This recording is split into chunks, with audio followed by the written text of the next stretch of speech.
अस्सलाम वालेकुम जी, कैसे हैं आप सब। उम्मीद है कि आप सब ठीक ठाक होंगे, खैर खैरियत से होंगे। शुक्र अल्हम्दुलिल्लाह, मैं भी बिल्कुल ठीक ठाक हूँ। यहाँ पर शाम का टाइम था और मैं अपनी बहन के घर आई थी। वो बच्चों की यूनिफॉर्म धो रहे थे तो मैंने कहा कि चलें चावल जो है ना वो मैं बना देती हूँ। चावल धो के रख लिए थे, आलू वाला पुलाव बनाना था और प्याज मैंने चूल्हे के ऊपर रख दिए हैं। बाकी टमाटर वगैरह और हरी मिर्चें और अदरक का जो पेस्ट मैं बना लूँगी इस कुंडी के अंदर। अच्छा, हम इसे कुंडी बोलते हैं, तो आप लोग बताइएगा आप इसको क्या बोलते हैं। तो फिर ना मगरिब की अज़ान हो गई, मैं नमाज़ पढ़ने चली गई और मोबाइल ना मैं अपनी भांजी को दे गई थी कि आप जो है ना वीडियो बना लेना। तो फिर मेरी बहन जो है ना उन्होंने यूनिफॉर्म धो के तो चावल वो बनाने लग गए और यहाँ पर ना फिर पेस्ट वगैरह और टमाटर जो थे ना वो सारे कुंडी के अंदर डाल दिए थे, क्योंकि फिर देर हो रही थी। तो सारा कुछ ना एक ही दफ़ा इसका पेस्ट बना के ना तो चावलों के अंदर डाल देंगे तो इसका भी बहुत टेस्ट आता है। वैसे जो हम काट के डालते हैं ना उसका एक अलग टेस्ट होता है और जो ऐसे डालते हैं ना सारा पीस के तो उसका एक अपना टेस्ट होता है। तो आप लोग भी ऐसे ट्राई कीजिएगा। जो एक मसाला बन के चावल बनते हैं ना उसका टेस्ट ज़्यादा होता है। जो एक हरी मिर्चें टमाटर और प्याज वगैरह वो अंदर मिक्स नहीं ना होते, वो खड़े खड़े से मसाले रहते हैं तो उनका टेस्ट ज़रा ना डिफरेंट होता है। तो ऐसे जो बनते हैं ना उनका ज़रा, मुझे तो ऐसे जो मसाले वाला बनता है ना पुलाव वो ज़्यादा मज़े का लगता है। तो यहाँ ना मगरिब की अज़ान हो चुकी थी और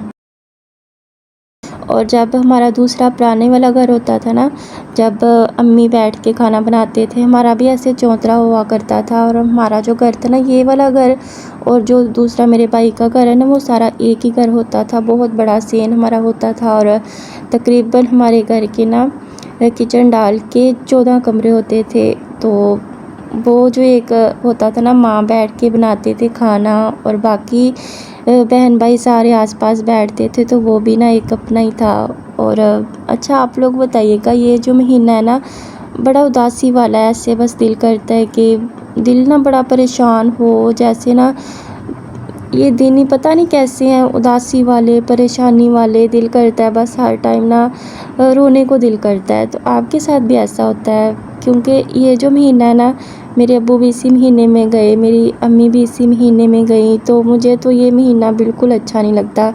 ये महीना जब भी आता है ना तो खाने को दौड़ता है। ये महीना ना ऐसे, इस महीने ने ना हमारा सब कुछ ले लिया। अगर ये तो एक बात है ना, किसी महीने में गए तो ज़ाहिरी बात है ये फिर महीना अच्छा नहीं लगना। वैसे तो जो वक़्त मुकर्रर होता है उसी टाइम पे इंसान ने जाना है। इंसान आया है तो उसने जाना भी है। तो बस ऐसी बातें फिर दिल को समझानी भी पड़ती हैं, ख़ुद ही हिम्मत करनी पड़ती है, ख़ुद ही दिल को तसल्ली भी देनी पड़ती है। तो पता नहीं, ये अच्छा नहीं, दिन नहीं अच्छे लगते। वही सिर्फ़ ना मेरे अब्बू 17 को गए थे और अम्मी 21 को चले गए। तो वही ना, फिर जो बच्चे होते हैं उनको तो वो दिन अच्छे नहीं लगते, वो महीना अच्छा नहीं लगता, वो जो साल होता है वो अच्छा नहीं लगता।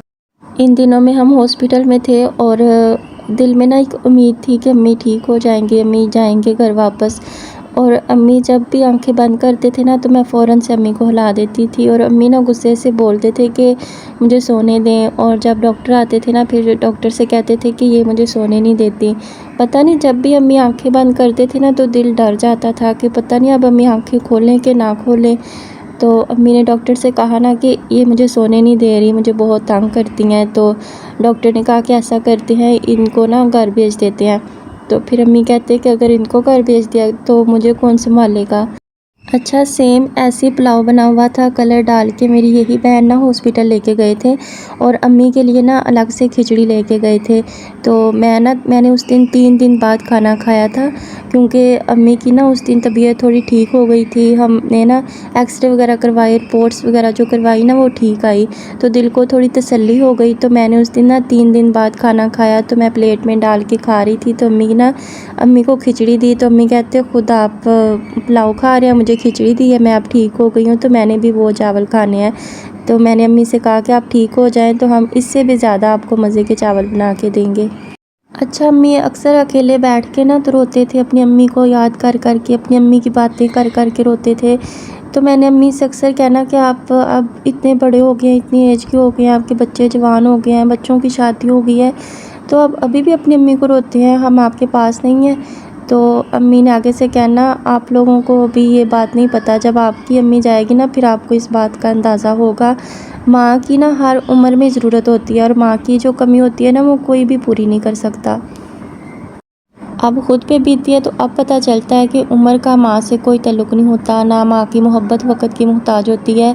इंसान चाहे जितना भी बूढ़ा हो जाए ना, माँ बाप का गम उतना ही होता है जितना कि एक बच्चे को होता है ना माँ के जाने का गम, बूढ़े बच्चों को भी उतना ही होता है, चाहे माँ बाप जिस मर्ज़ी एज में जाएँ। हमेशा हर जो बच्चा होता है ना वो अपने माँ बाप को उतना याद करता है, उतना ही तड़पता है, उतना ही उसको ना अपने माँ बाप की ज़रूरत होती है। जब भी कभी कोई परेशानी होती थी या दिल पे बोझ होता था ना, तो आके अम्मी से हर बात शेयर करते थे और आगे से अम्मी बस तसल्ली देते थे, कुछ नहीं होता, सब कुछ ठीक हो जाएगा। बस उनके इन अल्फाज से ना दिल को इतना सुकून मिल जाता था ना कि अब अम्मी ने कह दिया तो सब बस ठीक हो जाना है। लेकिन अब ये है कि बस बोझ तले ना दिल जो है ना वो दब जाता है, कोई तसल्ली देने वाला ही नहीं होता। वो अल्फाज सुनने को दिल करता है कि वो कहीं से कानों में वो फिर से अल्फाज आएँ कि नहीं सब कुछ ठीक हो जाएगा। तो दिल करता है बस एक दफ़ा वो कंधा फिर से मिले, वो गोद फिर से मिले जहाँ सर रख के हर दिल की बात कह देनी और वो तसल्ली फिर से मिल जाए। दुनियादारी है, दुनियादारी के साथ चलना भी पड़ता है। अगर ना चले ना, लोग फिर भी बातें करते हैं कि इनकी अनोखी चली गई है, इनके अनोखे मर गए हैं। अनोखे तो किसी के भी नहीं जाते, बस जिनके चले जाते हैं ना उनसे एक दफ़ा पूछ के देखो या फिर उनके दिलों में झाँक के देखो या फिर उस अनोखे टाइम का आप इंतज़ार करो जब आपकी ज़िंदगी में ये टाइम आएगा। तो बस बात ये है कि दुनियादारी है, इस दुनिया के साथ चलना भी पड़ता है, हँसना खेलना भी पड़ता है, खाना पीना भी पड़ता है।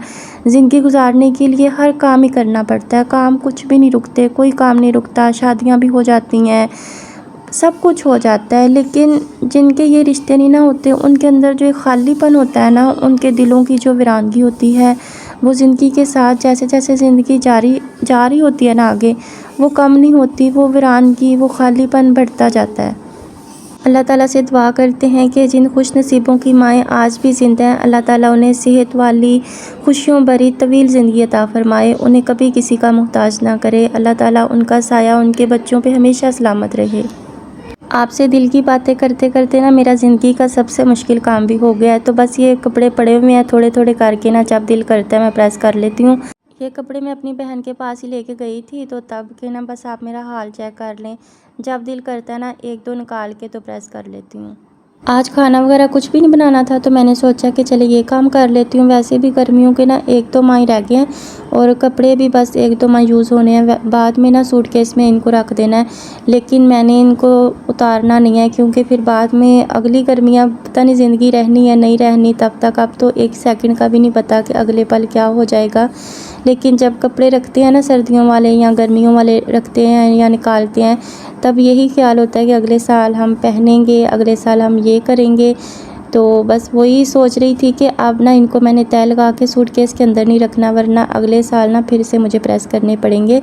तो एक दिन ना मुझे एक कमेंट आया था कि इसके पास कितने कपड़े हैं, तो आज ना मैं आपको दिखा देती हूँ कि ये जो कपड़े एक तरफ मैंने लगाए हैं ना, एक साइड पे ये 4 सूट हैं, ये खद्दर के सर्दियों वाले हैं और जो दूसरी साइड है ना उस पे गर्मियों वाले हैं। तो ये ऐसे मैंने दोनों मौसम के रखे हुए हैं, इसलिए ज़्यादा कपड़े लगते हैं। तो बस यही मेरा छोटा सा व्लॉग था। अगर पसंद आया हो तो लाइक कर दीजिएगा, अपनी दुआ में याद रखिएगा, अपना ढेर सारा ख्याल रखिएगा। इंशाल्लाह ज़िंदगी रही तो फिर मिलेंगे। अल्लाह हाफिज़।